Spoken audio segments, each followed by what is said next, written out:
Rice Tarification Law dapat na raw amyendahan ayon sa DA.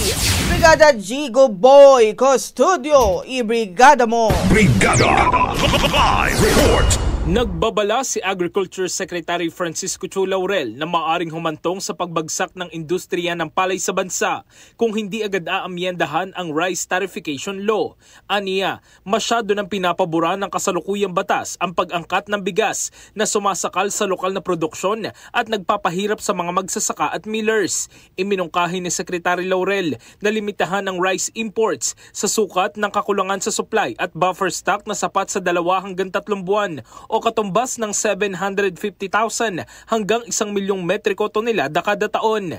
Sinusuportahan ng panukalang House Bill No. 1 o Rice Act ang mga mungkahing ito. Layunin ng panukala na ibalik ang regulatory powers ng National Food Authority, bigyang kapangyarihan ng Department of Agriculture na kontrolin ng importasyon, lalo na tuwing anihan at magtakda ng minimum na presyo ng palay.